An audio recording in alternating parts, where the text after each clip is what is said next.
essa quebra é feita por essa afirmação que nasce dentro. Neste momento estão a nascer afirmações dentro de vocês. Dentro de todos nós. Afirmações no mundo. Assim como Cristo tem essa esfera que é o universo inteiro, o Logos planetário tem a Terra. Ou seja, aqui não tem a Terra, tem o universo. Mas o Logos planetário tem a Terra neste ponto central. É isso mesmo.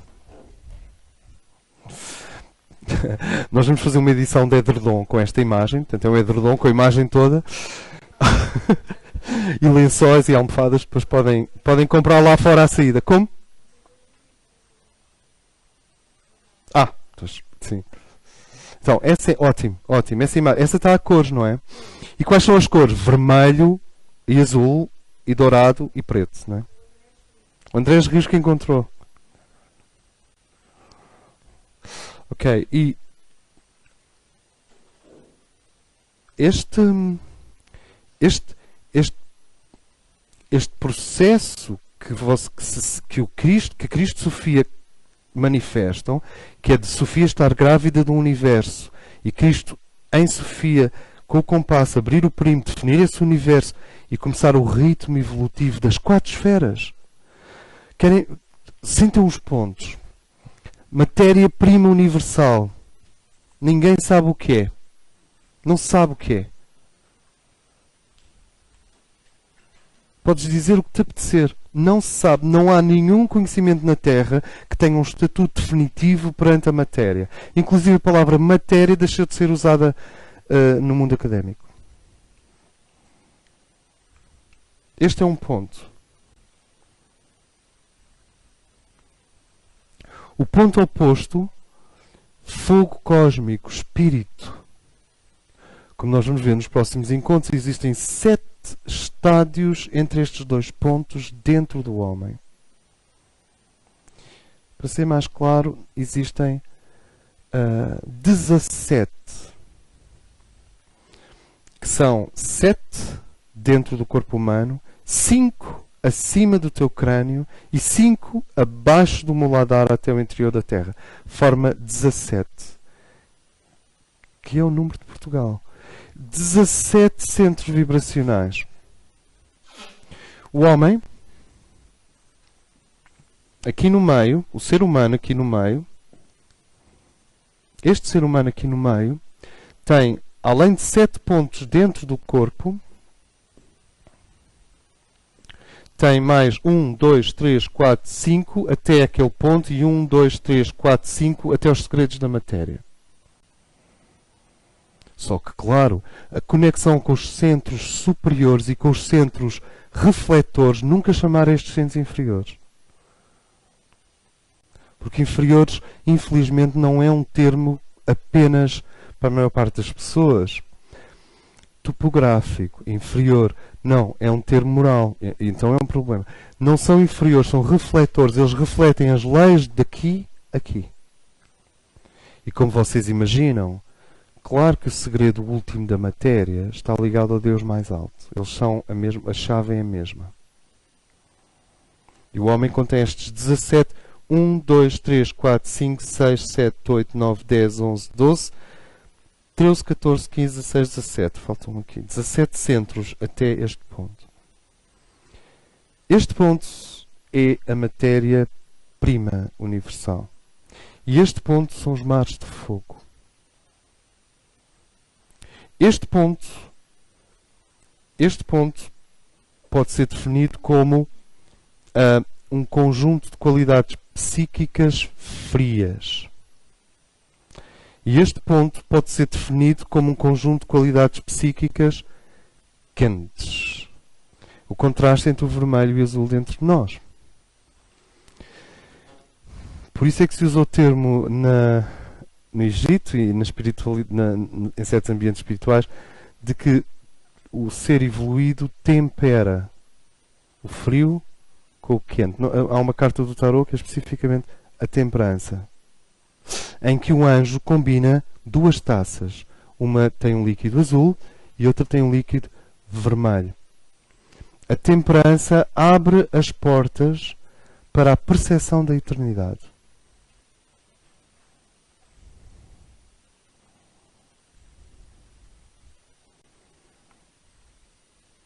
Chama-se, eu espero que isto tenha alguma sequência, chama-se a essa abertura o fim dos mistérios menores. Os mistérios menores começam quando o discípulo descobre dentro de si o contraste entre a virtude e o vício, para usar um termo grego. Só que vício não é o que a tua mãe disse que era. Virtude não é o que a tua mãe disse que era. O contraste entre uma coisa e o seu oposto. Ninguém pode anular este nível da crucificação, que é a crucificação nos dois braços da cruz. Ninguém pode anular isto. Nós podemos disfarçar, podemos menorizar, podemos infantilizar-nos para não sentir os contrastes. Podemos puxar-nos para a superfície, podemos alienar-nos, podemos açucarar a existência, mas um belo dia o universo entra pela tua casa adentro, como um dragão, e diz assim, agora é a sério. E a sério não é cosmológico, é psicológico primeiro. E o indivíduo pode não querer ver, mas estes contrastes entre qualidades psíquicas frias, qualidades psíquicas quentes, têm de surgir na consciência. Gradualmente têm que surgir na consciência. No caso certo, a humanidade está a viver isto atualmente. Portanto, se nós estamos a falar nisto, é porque vocês já viveram isto num grau alto, até um certo ponto. E o resultado dos mistérios menores é a temperança, o equilíbrio. À entrada do templo cósmico existe uma balança. E essa balança não é regida por um Deus. É regida por ti mesmo. E nessa balança tu colocas uma coisa e o seu oposto. Se elas estiverem em equilíbrio, a porta do templo abre-se. Tens de pôr uma coisa e o seu oposto. Se tu pões uma coisa e a balança faz BAM!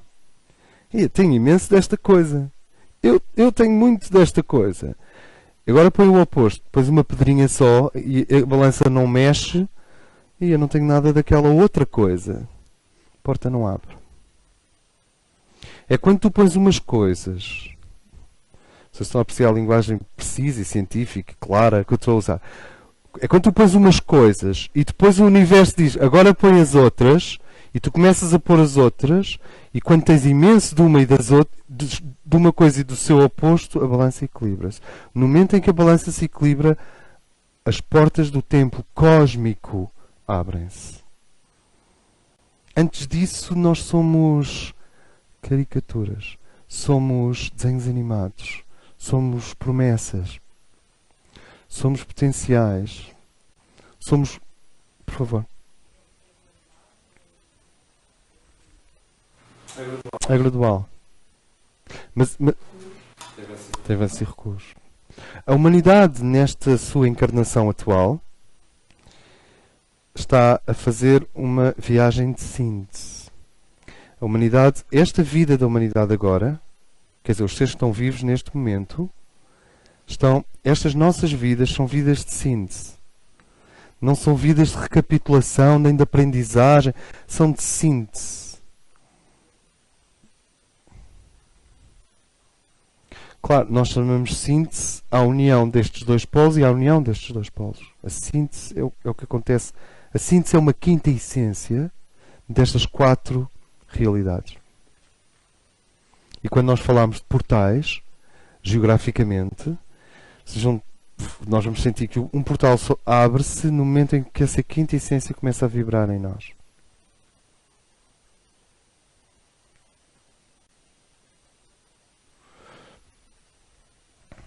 Água, ar, terra, fogo, éter. Esta quinta essência é que abre os portais. O éter em nós, o campo etérico em nós é que abre os portais.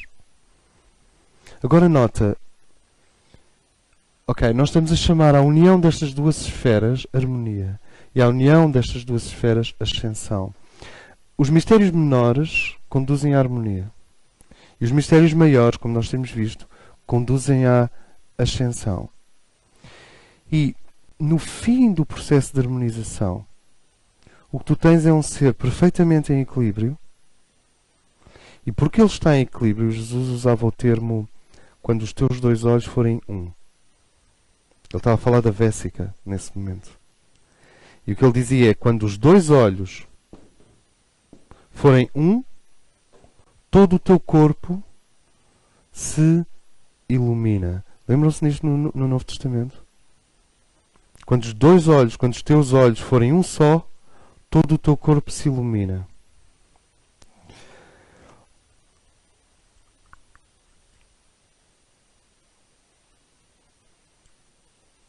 O que tu tens é que quando as esferas opostas se harmonizam e se equilibram e nasce dos dois olhos nasce um, o que a tradição chama a esse olhar que nasce, essa visão, é o sentido da eternidade. O sentido do eterno. Não o eterno ouvido, não o eterno representado, não o eterno intuído, não o eterno refletido, não. Há uma queima de éter, de vibrações aqui na cabeça, no teu cérebro e neste planejamento invisível que impede tantas coisas maravilhosas acontecerem na nossa cabeça. E quando os dois olhos são um, o sentido da eternidade irrompe. E isso chama-se o homem primordial. O retorno ao estado primordial. Depois, isso é a quarta iniciação. Portanto, se a pessoa diz, não, mas eu tenho uma filha, eu tenho que cuidar da minha filha. Bom. Eu não preciso cuidar da minha filha, eu vou é fazer o trabalho cósmico, a família não me interessa, a filha não me interessa. Então, é quando o indivíduo com filha, sem filha, frustrado, realizado, bloqueado, desbloqueado, eu estou muito bloqueado e ainda não posso fazer esse trabalho. Então, não estou nada bloqueado, sabes? É quando o indivíduo ultrapassa toda esta dialética mental acerca de si próprio, é quando ele deixa de falar de si próprio, é quando ele se desinteressa de si. E não é porque alguém está a injetar uma coisa, tens de desinteressar de ti, porque isso não dá resultado. A pessoa só pensa em si própria obsessivamente. Não, é quando, o que é temperança? Porque tu já te desinteressaste de ti, estás a fazer o equilíbrio. Se estiverem apaixonados por vocês, nunca vão fazer isto. Vão estar sempre a ser puxados para aqui e para ali. O que é que nós chamamos o indivíduo de despossuir-se? É ele amar-se tanto ao ponto de se esquecer. É isto que nós chamamos transcendência psicológica. Ninguém transcende categorias psicológicas não se amar. E porquê? Porque só através do amor é que o indivíduo se consegue esquecer de si. Porque é que é importante eu amar-me a mim mesmo? Que é para ver se eu me esqueço de mim.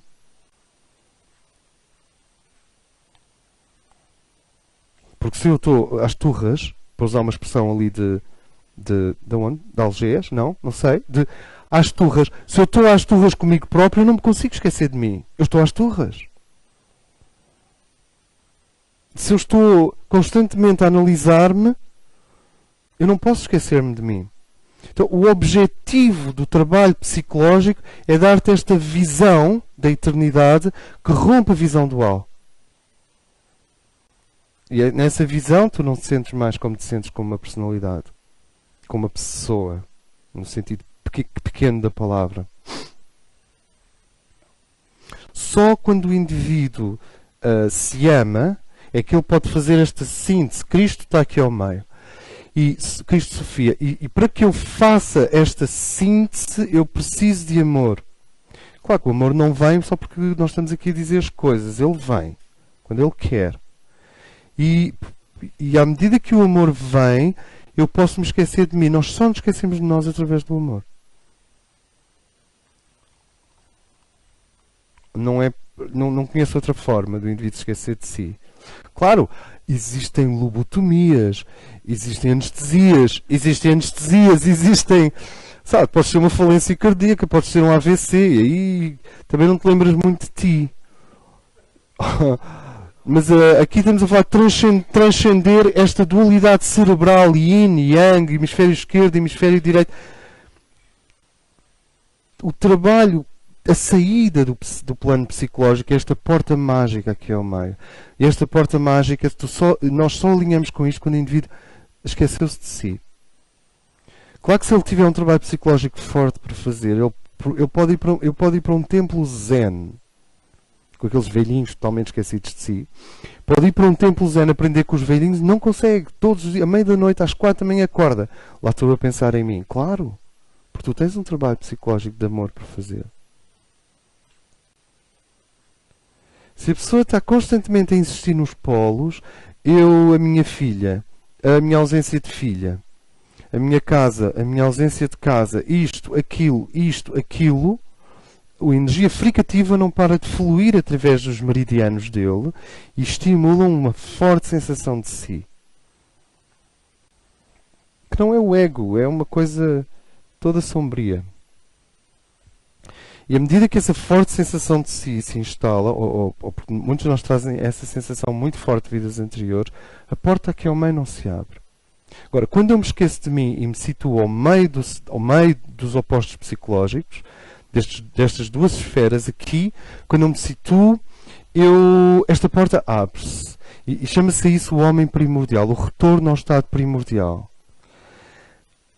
A palavra que define esse estado primordial antes da dialética da mente é o termo inocência. Nós não somos inocentes ao ponto de pensar que vamos voltar à inocência. Então o que acontece? Síntese. Síntese é a coisa mais parecida com a inocência não o sendo. E tem o mesmo sabor, é igualzinho à inocência. Só que não é nem um bocadinho inocente.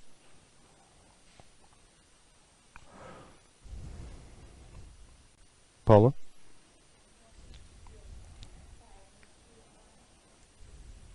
É isso, nas tuas mãos entrego o meu espírito.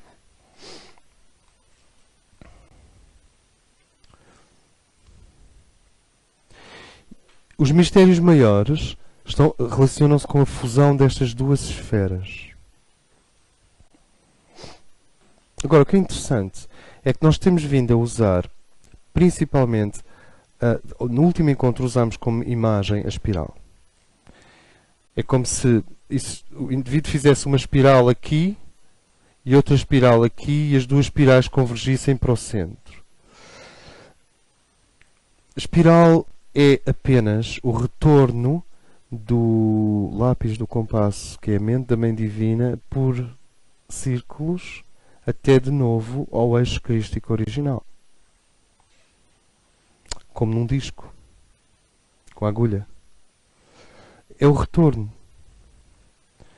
Só que hoje nós vamos trabalhar só um bocadinho com a noção de pirâmide.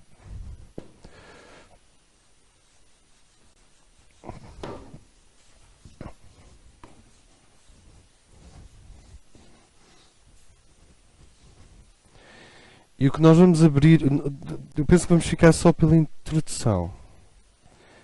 Mas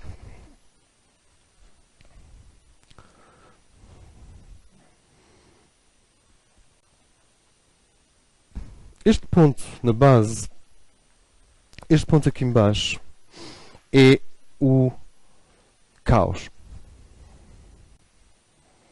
Que depois se reflete como um tumulto psíquico, energias vitais, na calota inferior do universo que Cristo Sofia trazem no ventre.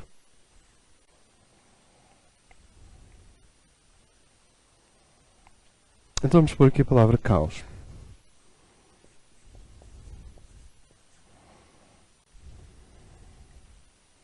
Este caos não é o caos dos cyberpunks. Não é o caos dos anarquistas ontológicos. Não é o caos daqueles que veneram a desordem como uma expressão máxima. Este é o caos primordial, é o caos inicial. Porque a inicial é belo. Afinal, os gases no cosmos são caos, de um certo ângulo, e são belos. Mas onde eu quero chegar aqui, antes de mais nada, é que este caos é belo na medida em que dá à luz a planta da vida. Como a terra vegetal de que nós falámos há bocado. Só que ele tem um enorme poder de atração.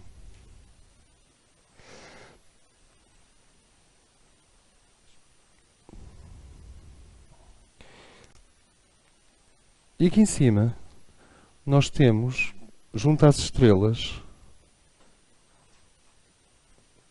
o que se pode chamar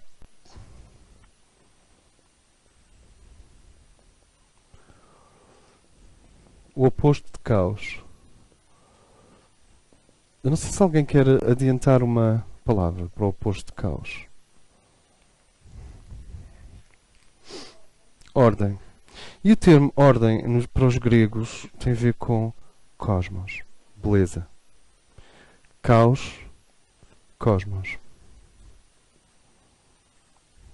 Mas ordem, cosmos e logos estão bastante ligadas. De certa forma, isso que está aí, que é um Deus-deusa sentado em potestade entre quatro opostos perfeitamente equilibrados e com um compasso com o universo dentro dele, o Logos está a viver para a Terra. Porque nós sabemos que o Logos era um fratal de Miguel e Sofia.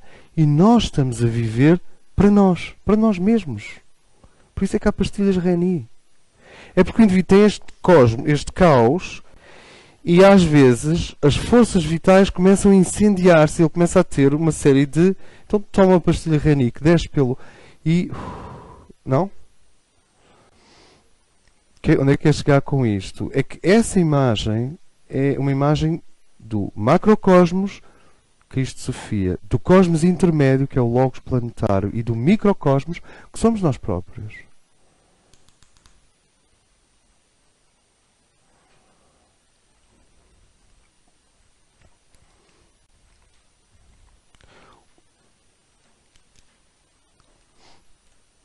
Do caos, existe um primeiro patamar que já não é caos. Isto tem muito a ver com o que eu vou tentar deixar aqui é a evolução do caos para o cosmos. E esse primeiro patamar, se for comparado ao esvaziamento psicológico, porque o indivíduo está de novo puxado para o caos, ele foi observado antropologicamente pelo Mircea Eliade, chama-se Lost. Perdido. E o estado anímico de estar perdido chama-se depressão. Então eu vou pôr aqui perdido e depressão. Este é o primeiro degrau acima do caos. Já não é caos.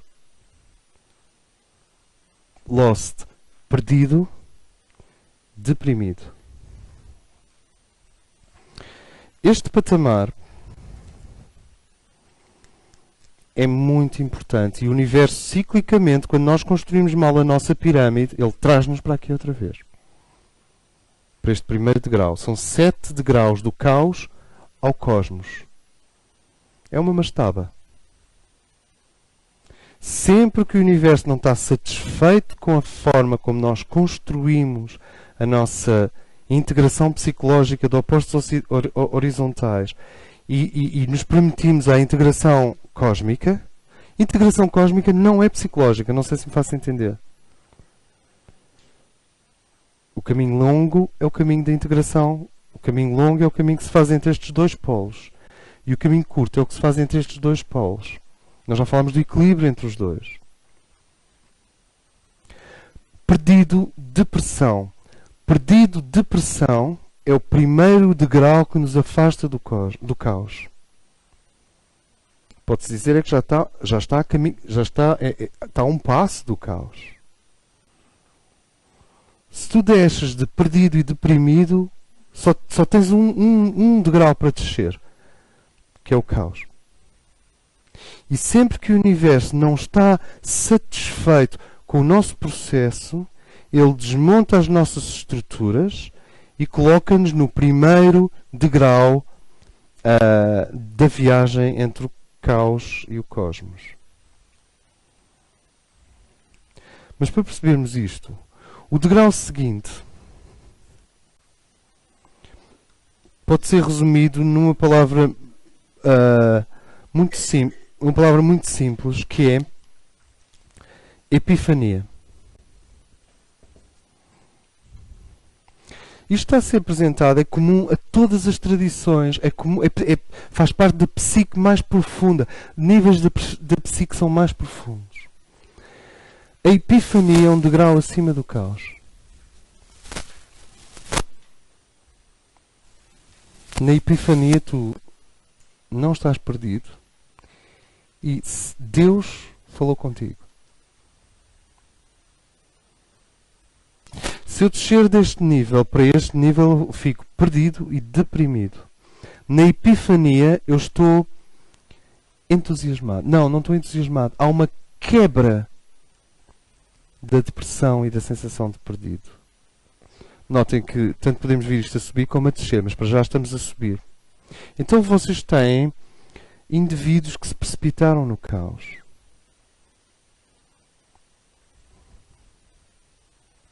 Um cancro é uma parte das células do nosso corpo que se precipitou no caos.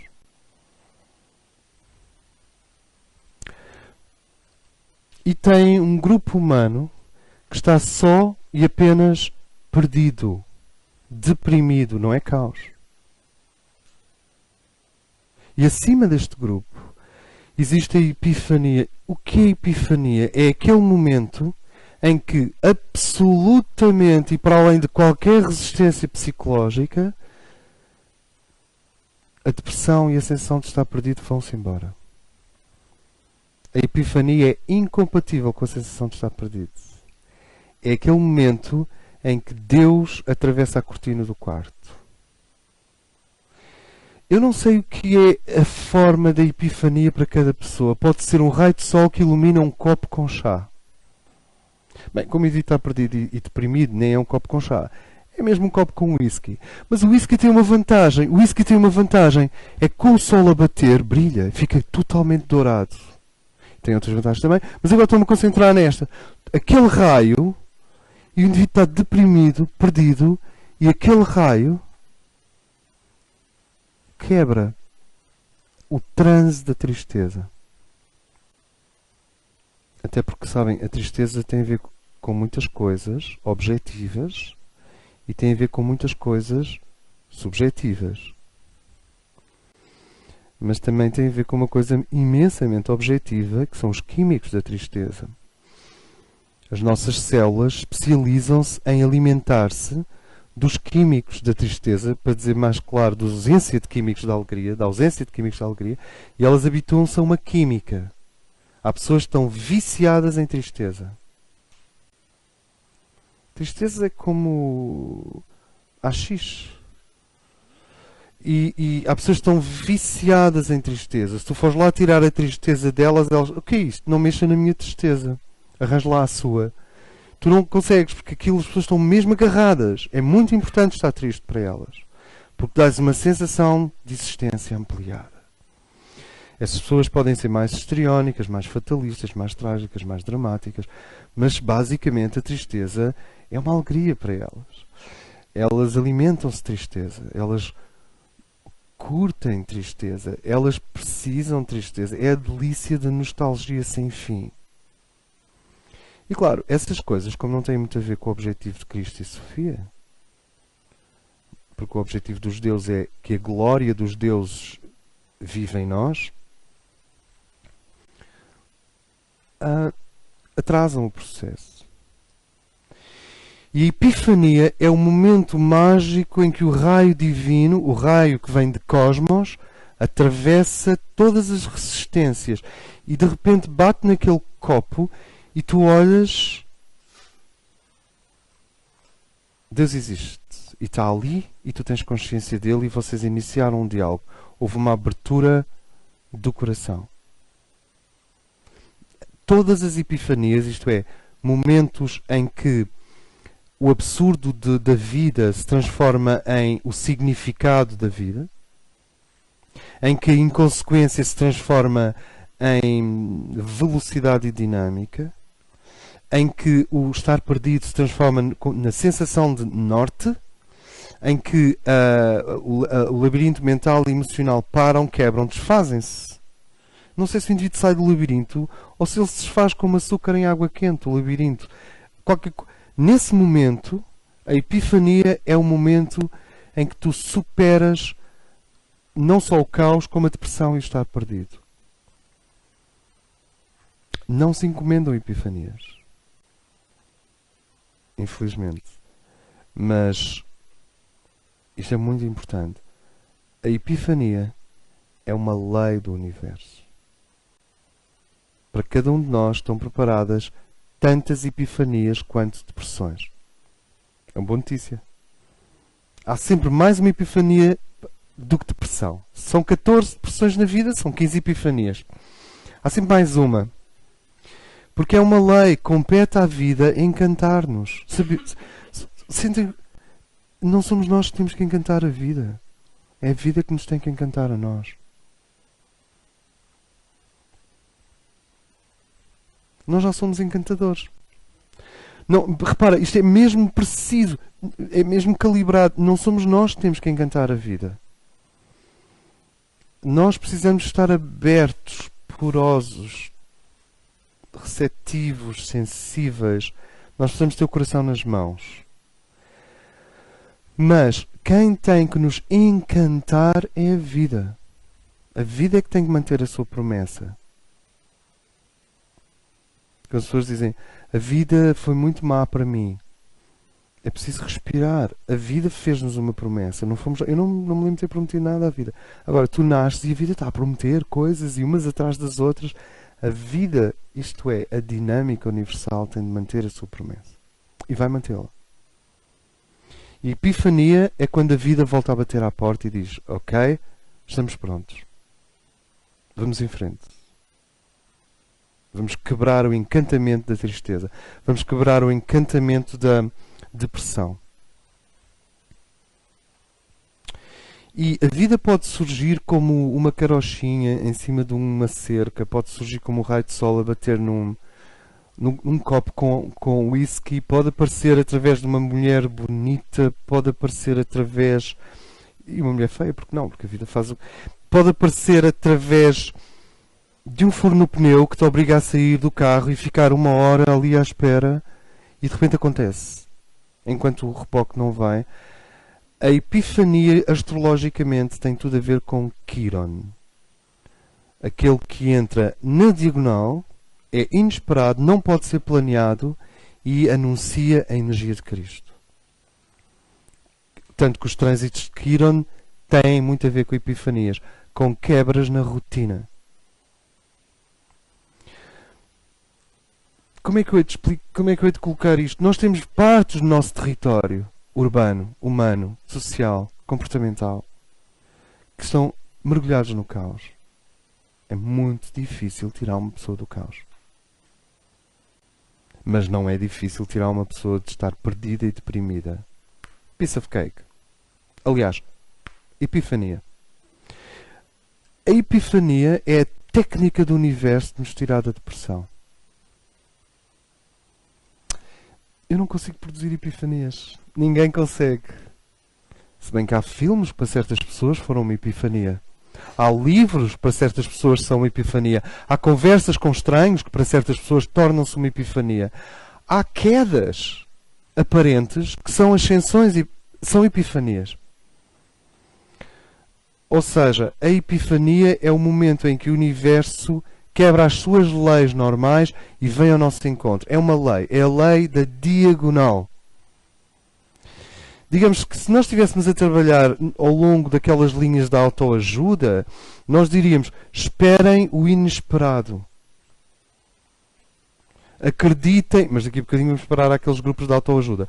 Portanto, não é isso que nós pretendemos. Não é isso que nós... Epifania. Reflitam. Vamos refletir sobre isto.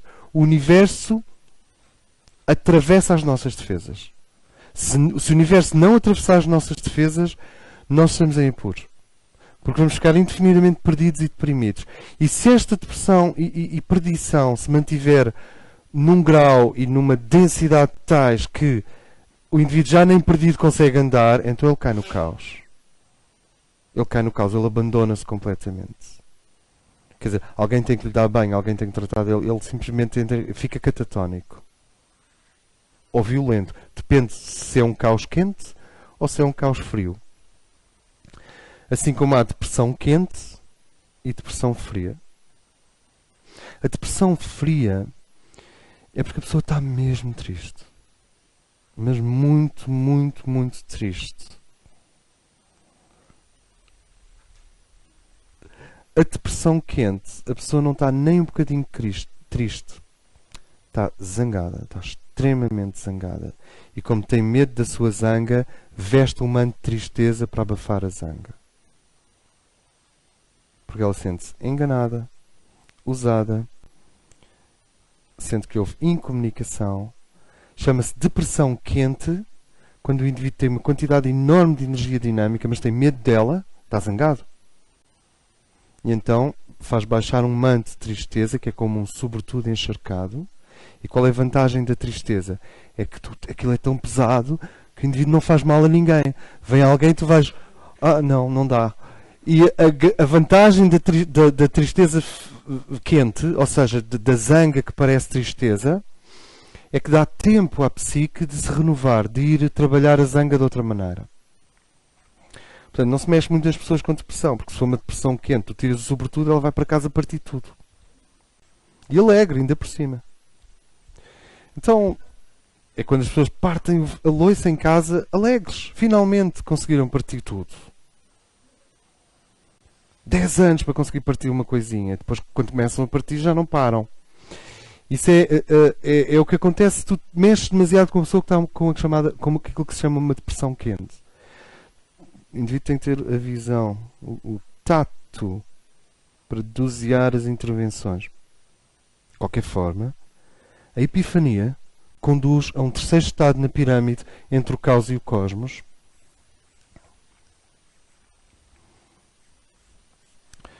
que pode ser chamado brilho ou radiação ou entusiasmo. É que a epifania é um episódio mágico que quebra a depressão e a sensação de estar perdido. Tu encontraste-te. Há pessoas que têm epifania em Assis quando vêem o mundo em que São Francisco de Assis viveu. A depressão ficou ali. Ele deve ter muitas depressões ali à entrada de Francisco de Assis no chão. E os anjos têm que ir lavando as depressões, porque elas ficam lá, caem. O indivíduo tem, olha, caiu. Não encontro mais a minha depressão. A depressão é uma coisa que o indivíduo até tem saudades. Quando entras na epifania, era tão lindo quando estava deprimido, mas olha, já passou. A epifania é aquele toque de Deus inconfundível. E tu sabes que é divino porque não há retrocesso de uma epifania. Pode-se dizer, então, mas eu avanço, mas eu já tive umas epifaniazinhas, mas no dia seguinte aquilo estava horrível. Ainda não é epifania. Está só a aquecer. A verdadeira epifania quebra-te de alto a baixo. Quebra a depressão de alto a baixo. Quebra a sensação de perdido de alto a baixo. Acabou. E quebra outras coisas também. Porque há sempre uma relação entre egoísmo e tristeza excessivamente cultivada. Qualquer indivíduo lúcido, a partir de um certo momento, percebe que a tristeza em excesso é uma forma de egoísmo.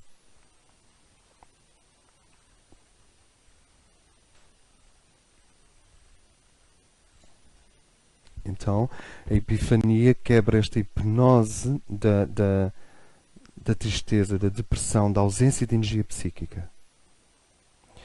E há muitas formas de epifania.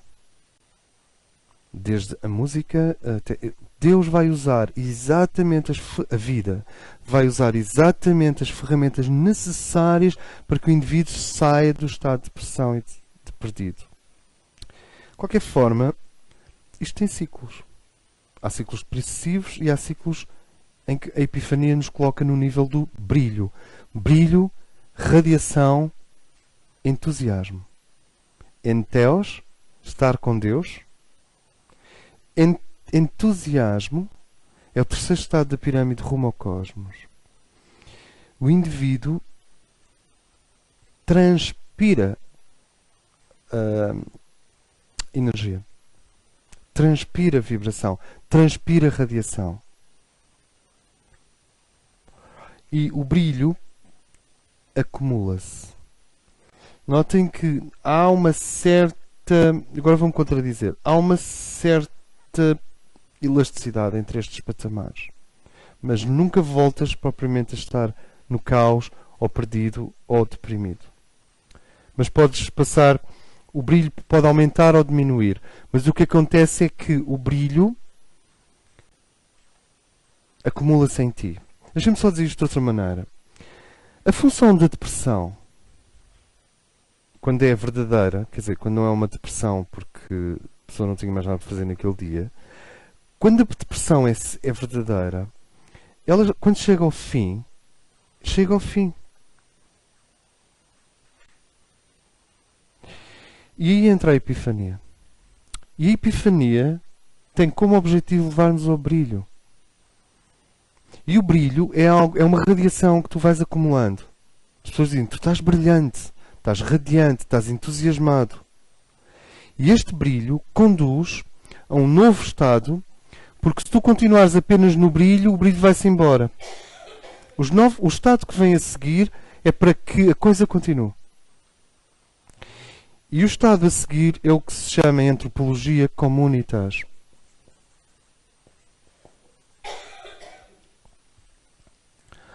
Arcos. Arcos entre duas pessoas. Partilha. Se não existe uma partilha do brilho, ele vai-se embora.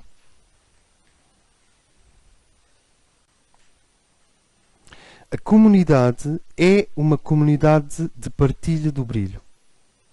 Senão, é uma comunidade deprimida e no caos.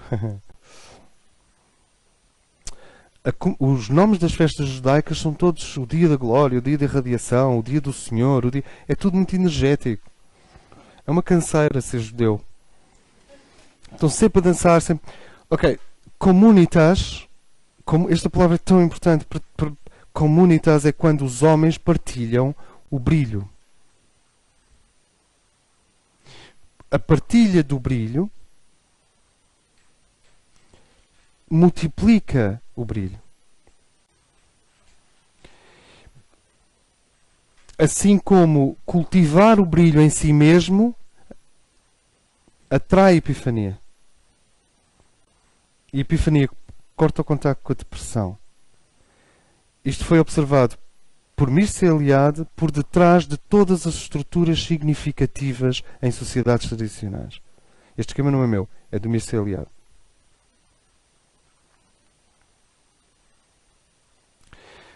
Claro que a linguagem é daqui, mas a sequência.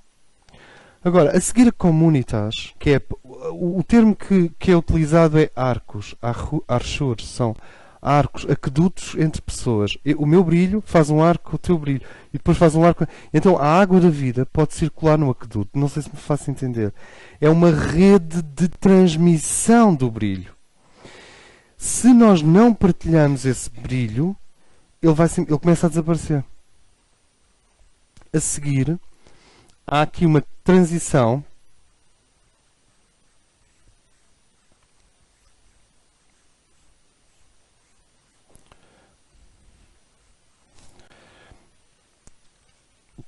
para a noção de celebração.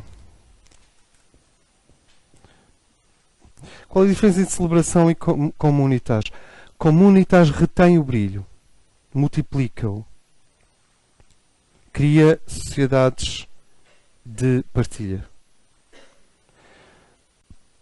A celebração já não tem a ver com a gravitação do caos. É quando, 1, 2, 3, 4, 5, 6, 7, são 7. A celebração já está virada para o cosmos. É aqui em Comunitas que o universo permite que tu deixes de estar virado para baixo e comeces a estar virado para cima. Por isso é que os grupos são tão importantes.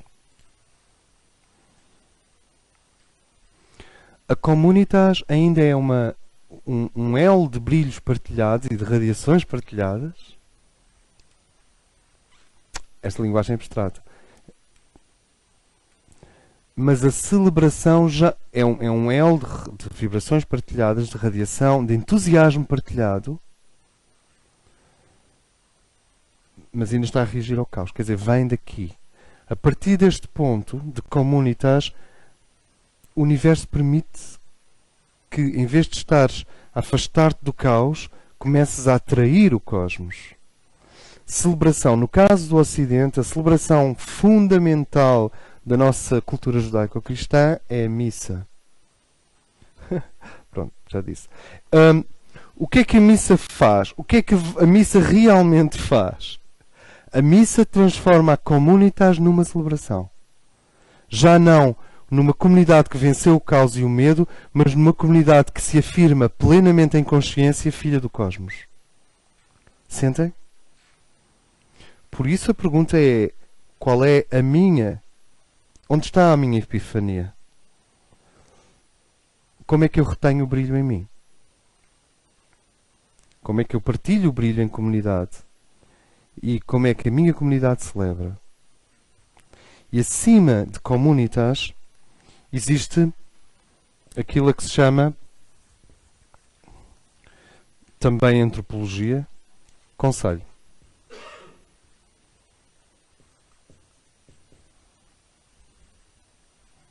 Conselho. Conselho de anciões. Conselho de anciãs. Os sábios da tribo. The elders. Os líderes. O que é o conselho? O conselho mantém a celebração e está em contacto com o cosmos. Todas as comunidades querem sair do caos. Pensem, Hiroshima e Nagasaki. Cinza. Quilómetros e quilómetros e quilómetros de morte e cinzas. E sofrimento. Aquilo não é uma depressão, pois não? Tu não podes dizer que as pessoas estão perdidas. Elas estão mortas. Caos. As forças evolutivas, por mais charmosas que tentem ser, e elas deverão ser charmosas de vez em quando, elas odeiam a vida. Elas odeiam o cosmos. Elas odeiam. O que é que elas odeiam? O cosmos, o conselho, a comunidade, a partilha. Elas odeiam este processo. Sabe, isto parece muito novo. E quanto mais pensamos, mais força isto tem. As forças evolutivas são mesmo um dragão voraz. Digamos que elas são tipo más. Agora, elas têm uma raiz e têm uma razão de ser e têm uma parte na arquitetura. Até nessa arquitetura elas têm uma parte. Mas hoje nós não vamos aprofundar isso. Eu estou a dizer isto porque o conselho não só guarda toda a tribo, todo o clã, como conecta com o cosmos. Então, acima de tudo isto, há um último patamar, que é aquilo a que tradicionalmente se chama templo. E o templo ou tem uma abertura em cima diretamente para o cosmos, ou não é templo. E o cosmos é o firmamento, é a beleza, é o coração de Sofia. O cosmos é a beleza dos deuses. O cosmos é Deus manifesto em perfeita ordem e beleza. Quando o templo é destruído, caímos no nível do conselho. Quando o conselho é destruído, temos que celebrar. Para reunir e para relembrar. Quando não conseguimos celebrar mais, fortalecemos na comunidade. Se a comunidade for destruída, Cada um vai em busca do seu próprio brilho. Se não encontrarmos o nosso brilho, dependemos de uma epifania. Se a epifania não acontece, estamos perdidos e deprimidos. E se a depressão continuar demasiado tempo, caímos no caos. Sentem estes patamares da organização da humanidade na direção da beleza?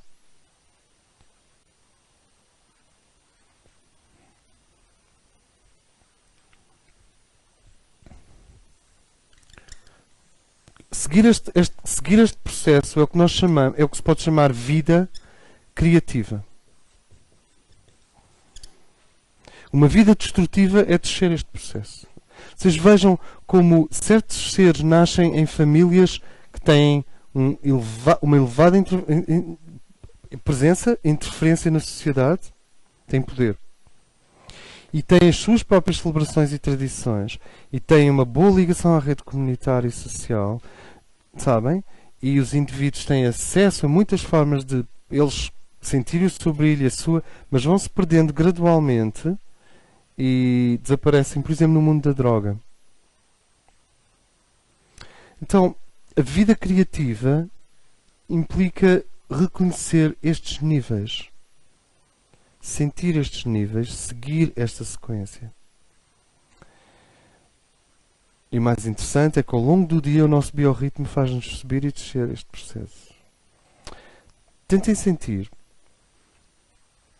A epifania anula a sensação de estar perdido.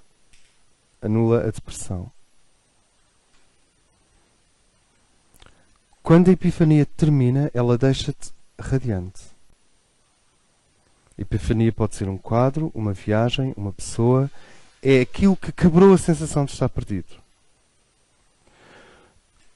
Depois de tu viveres a experiência de radiante, tu estás transbordante, pode não ser eufórico. Isto não tem a ver com euforia.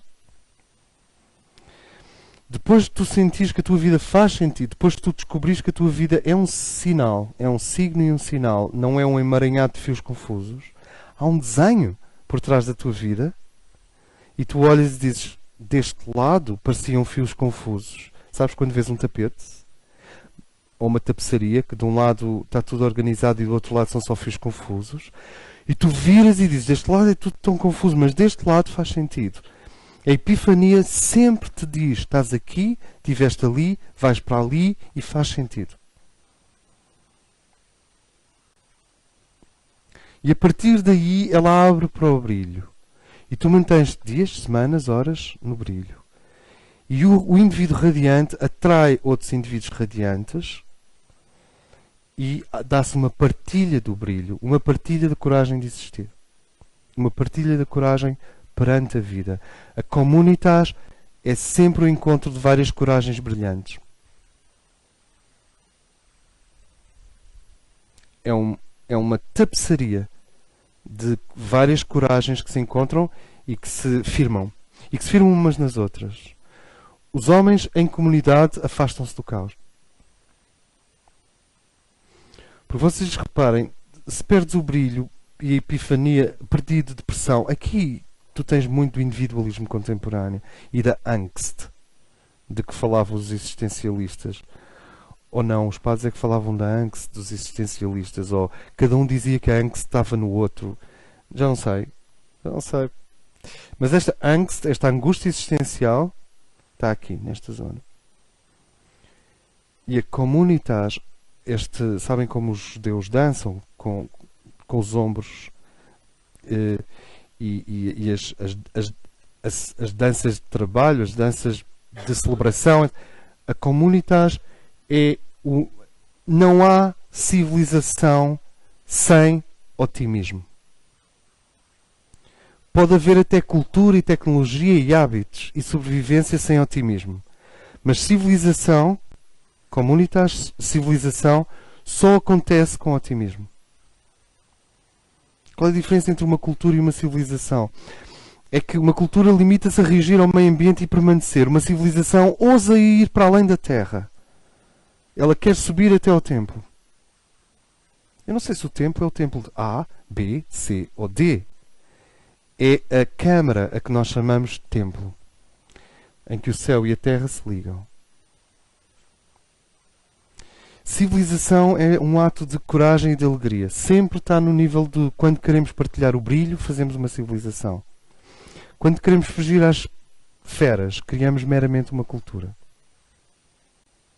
A civilização, que é uma palavra que as pessoas hoje desconfiam imenso, quando se fala de civilização, as pessoas só pensam em grandes tratores horrendos a destruírem a Amazónia. Não, isso são tratores horrendos a destruir a Amazónia. Não há uma palavra para isso. Agora, civilização há. Civilização. Civilização é sempre a partilha do brilho. Tu não partilhas o medo numa civilização. Numa cultura, numa tradição pequena, tradição com T pequeno, numa aldeia, partilhas o medo. E até podes quebrá-lo. Mas a civilização nunca é para partilhar o medo ou os limites. É sempre são os homens a conspirarem para chegar ao céu. É bom. E não tem muito a ver com ser civilizado. Tem a ver com não parar. Não olhar para trás. É isso que faz uma civilização. Tinha que haver um otimismo qualquer por trás das estradas romanas. Não, aquilo não servem para nada. Quer dizer, para os patrícios romanos, estradas vão até... Servem para quê? Para ligar Roma aos extremos e trazer os extremos até Roma? Parece-me bastante otimista. Não, para o indivíduo inerte romano, não servem para nada. Para aquele que vive em Roma atadinho ao seu, não servem para nada. Então, o que é este otimismo de expandir? As civilizações são sempre o resultado do brilho. Sem brilho não há civilização. Sentem? E depois, este estado de comunitas transforma-se, vai em busca da celebração. Daqueles momentos que dentro da civilização a lembram de para onde ela vai. Seja a dança do sol nos maias ou nos incas, sejam os poemas de Akhenaton, seja o poema de São Francisco de Assis, a oração de São Francisco de Assis, seja o canto negro do José Régio, que obviamente está sempre aqui entre nós, representado pelo Rosa Pedro Leonor. Então, o que quer que seja são celebrações. A arte já é uma celebração. A arte é uma celebração, não é? A arte não é uma comunitas. Não está neste nível, nem neste, nem neste. A arte já é ou é uma celebração, ou então a arte também tem andado um bocado aqui em baixo ultimamente. Mas isso, sabes? E depois da celebração, há aqueles que conseguem manter-se no nível já do sagrado. Quer dizer, aqueles indivíduos que se mantêm são o conselho. Quando nós pensamos em conselho, hoje, pensamos numa série de generais, numa situation room, olhar para submarinos nucleares. O conselho. Ou pensamos no Conselho de Ministros, que basicamente o Conselho de Ministros é uma série de generais numa situation room a olhar para submarinos nucleares. O submarino nuclear do orçamento, o submarino nuclear da dívida, o submarino nuclear da troika, depois eles vão bater todos. Agora, conselho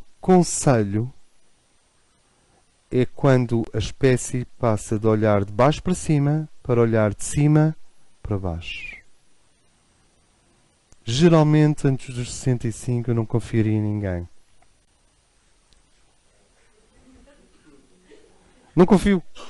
Eu não confio. Então, aquilo que é a comunhão do brilho ao nível da comunitas, no conselho, a celebração transforma-se num modo de viver. E, portanto, há uma comunhão de sabedoria. O conselho guarda a arca da sabedoria, guarda os pergaminhos, guarda os livros sagrados, guarda a memória, guarda as sementes, distribui em tempos de guerra, distribui em tempos de crise, previne o caos. É trabalho do conselho antecipar-se ao caos. Isto foi observado pelo Mircea Eliade em todas as tribos, em todas as culturas elas têm estes níveis. E o templo é onde tudo termina e se cala. Onde a beleza do cosmos pode-se refletir na pirâmide dos homens porque o trabalho foi feito, porque a sequência foi feita. Mas em todos estes níveis existe a dependência constante daquilo que se pode chamar em todos estes níveis existe a dependência constante daquilo que se pode chamar uma certa posição especial do coração. Um ângulo especial do coração.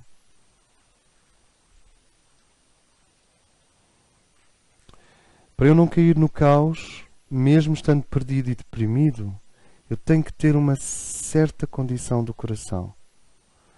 Eu não sei se podíamos chamar-lhe candura. Gosto muito da palavra candura, mas isso é um problema meu. E candura pensas sempre na Heidi e no Pedro e na... Qual é a condição? Na Idade Média usava-se o termo coração gentil. Mas é assim, é sempre um coração generoso e que não...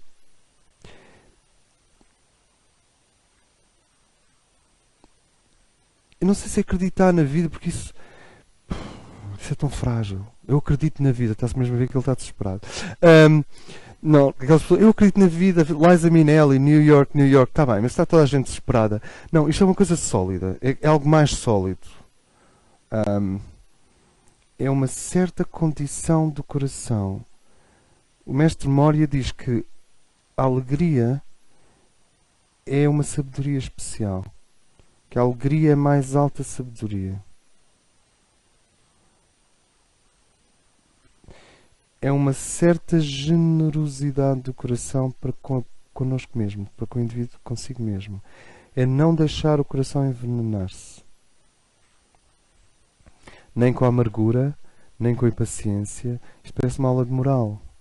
Desculpem lá, que horror. Ok. Como? Se o indivíduo tem essa condição de coração, essa condição de generosidade no coração, que é muito difícil de definir, ok, um dos termos que nos ajuda, não sei se vocês conhecem, é o termo Anura.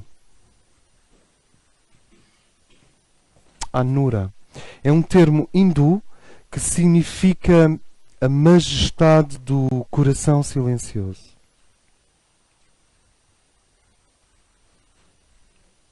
Por favor.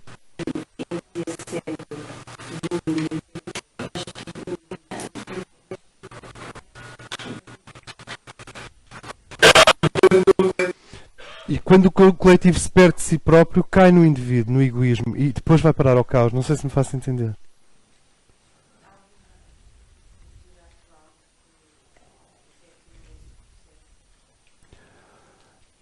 Algumas culturas tradicionais que se mantêm resistentes à invasão tecnológica e à invasão... no fundo, a invasão nunca é tecnológica, é sempre psicológica. Como os Koji, na Venezuela, os Hopi, no Novo México. Há setores maias que os homens brancos não conseguem penetrar. Os Guarani, em toda a América do Sul. Os Sufis, sabem muito bem o que é isto. Isto é Sufi, isto é completamente Sufi. E os Sufis mantêm isto. O problema é que todo o século XX e XXI também é isto. Só que quando a humanidade está a tentar coletivamente fazer isto, ela esmaga as pequenas culturas tradicionais que podiam ajudar a fazer isto. O nosso problema não é a modernidade, nem o progresso, nem a tecnologia. O nosso problema é não conseguirmos aprender com os que sabem.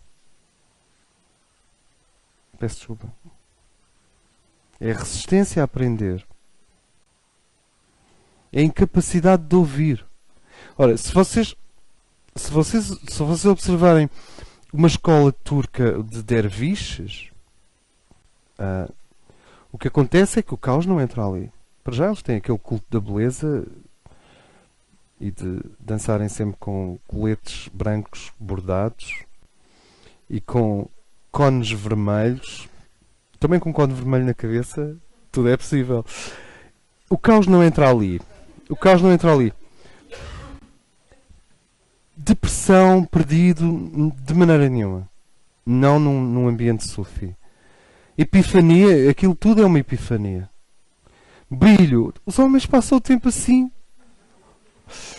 Comunitários, é que passam assim, mas são 20, 40 num piso de... Depois, celebração, é melhor nem falar. Conselho, a partir daí começa o sufi que comenta o Corão. Para grande desagrado dos outros ambientes islâmicos, diga-se de passagem. Os sunitas não gostam dos sufis. Os xiitas toleram, mas os sunitas, claro. Porque vocês sabem, comentar no Islão é uma coisa... Comentar porque esse livro é tão perfeito. Conselho. E do conselho para o templo. E o templo é lindíssimo. Eu desconfio que a grande necessidade do mundo é o templo. São templos. Mas não é templos no sentido de andar a construir um templo com tijolos, porque isso não garante nada. Por isso já tens a Caixa Geral de Depósitos no João 21. Templo... Aquilo é um templo. Chegas ali... Oh, é o euro. O Deus é o euro, mas é um templo. Ok, então... Eu desconfio que o nosso principal problema é conseguir gerar o templo. Mas o templo não assenta na celebração nem na comunitas. Assenta no conselho.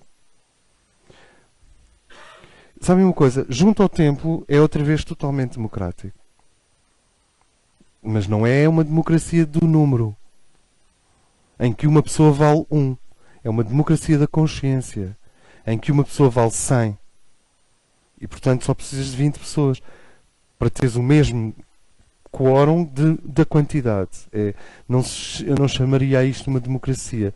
Algumas pessoas gostam de chamar a isto uma sinarquia. De qualquer forma, o conselho é o chão onde o templo é construído. E esse chão é feito de consciência. Não se constrói os templos no chão. Constrói-se os templos na consciência. E isto garante a natureza inabalável de uma civilização tradicional. E esse compasso na vertical, este compasso de Cristo Miguel, que vai desde o coração até ao caos, atravessa tudo isto. Esta pirâmide, que nós vamos aprofundar mais tarde, porque depois vamos ver o que é que são experiências, o que é que são vivências, o que é que são significados, o que é o símbolo, o que é o signo, o que é o sinal e o que é a luz. Esta é a história da linguagem. Aqui vocês têm a história de como a tribo mantém o caos à distância. A tribo, a humanidade, mantém o caos à distância através de 7 patamares. E nós temos protocolos para todos eles, como vocês imaginam. Temos modos de estar em todos eles. Mas quando estudarmos a história da linguagem, nós vamos ver o que é experiências. O que são experiências? Tem a ver com o físico etérico. O que são vivências? Uma vivência já não é bem uma mera experiência. Tem a ver com o emocional.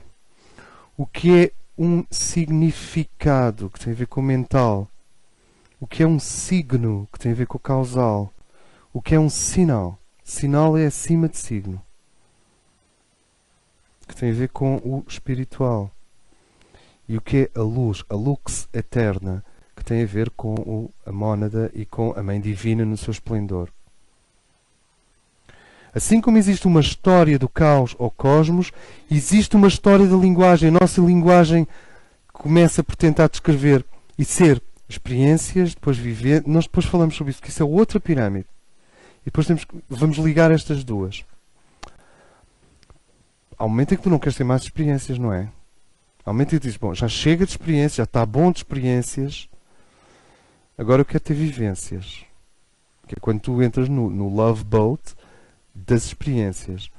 Depois há um dia em que tu não queres mais experiências e dizes, eu quero significados.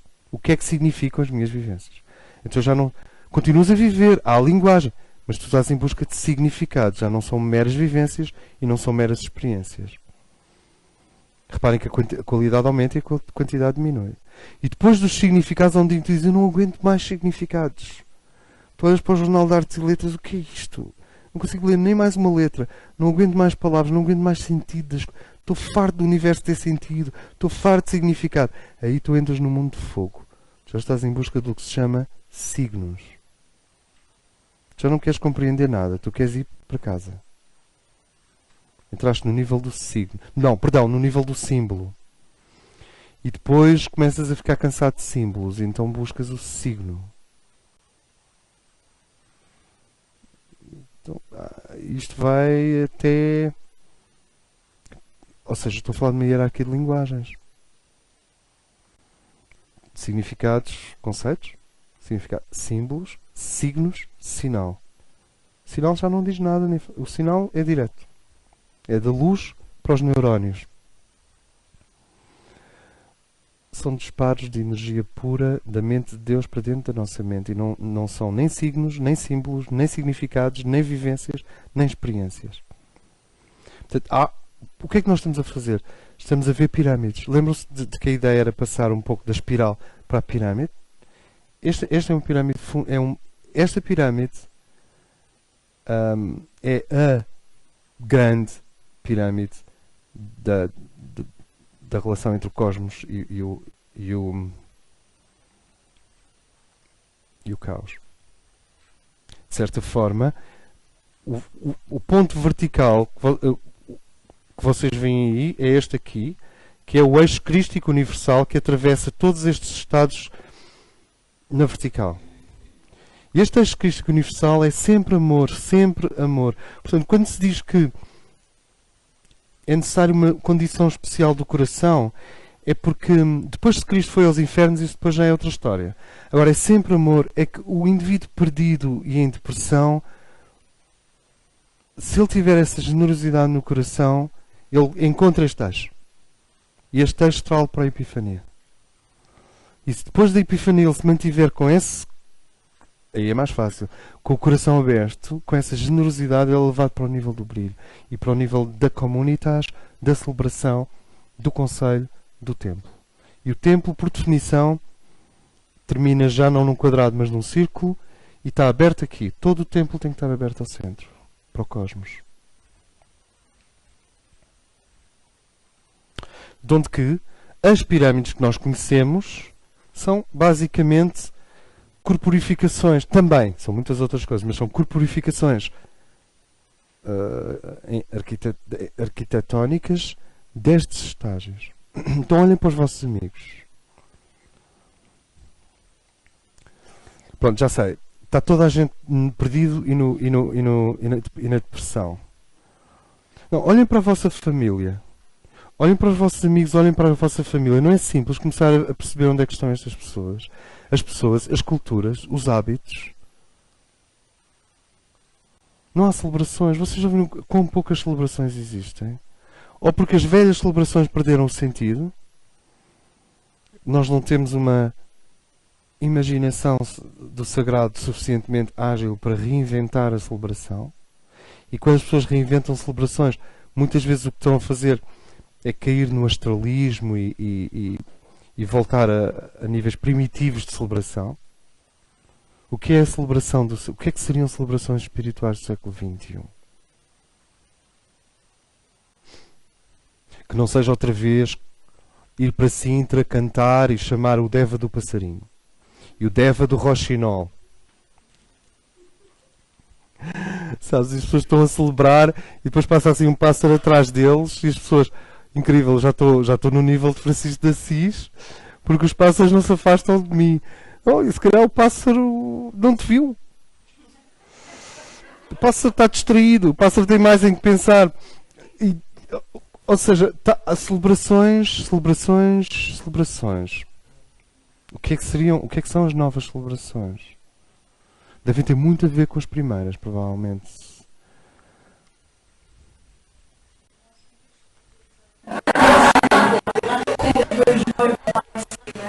Ou seja, transfiguração. Podes pôr aqui sim. Pois, tu podes pôr aqui sim. Ótimo. O Nelson é. Exato. Tens aqui Cristo e Sofia, aqui em cima. E além de... parece mesmo um bolo de casamento. Ele falou de transfiguração no sentido de...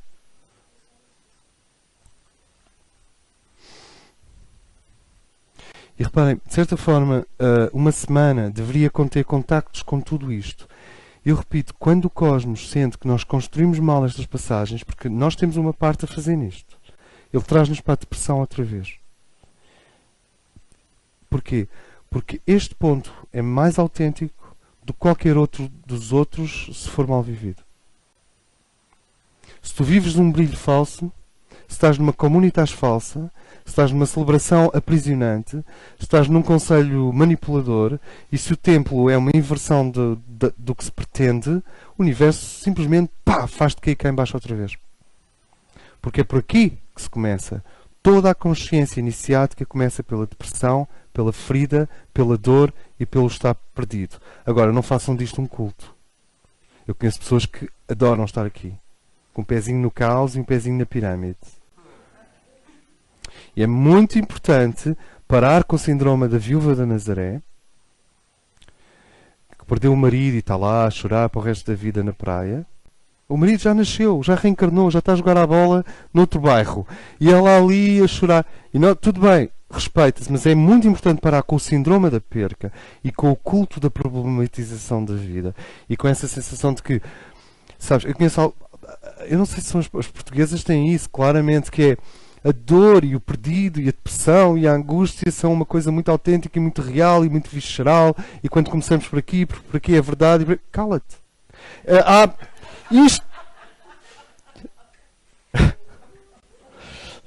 Isto é só a antecâmara para a epifania.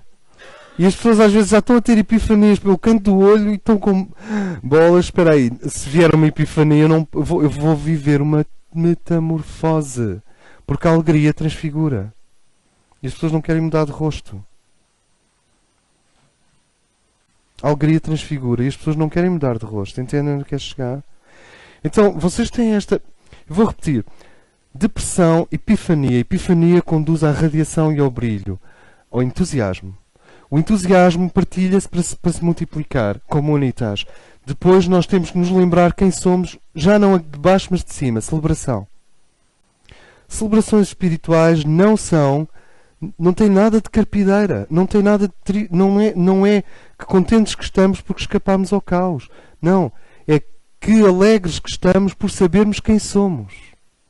É meio da pirâmide. A memória passa de ser uma memória retroativa, bioquimicamente condicionada pela sequência narrativa da mente, e torna-se uma memória revelatória, uma memória do eterno e do futuro, proativa. Proativa? Não, prospectiva. Então, em vez do indivíduo estar sempre a rememorizar, a partir da celebração, ele lembra-se do futuro. Ele lembra-se daquilo que ele é. Ele lembra-se no sentido gnóstico de que sabe. E a partir da celebração, quando a celebração é plena, está criado o chão do conselho. E quando o conselho é pleno, está criado o chão do templo. Isto é assim, desde a Austrália, os aborígenes australianos, que se reúnem para celebrar, que se reúnem para partilhar o brilho, que se reúnem para fortalecer as ligações, até os sufis, até o catolicismo, até qualquer sistema simbólico espiritual implica todas estas passagens. Em última análise, é a energia de Miguel e de Sofia que reúne a consciência ao centro para fazer subir para um novo patamar. Por isso é que usamos o termo eixo crístico.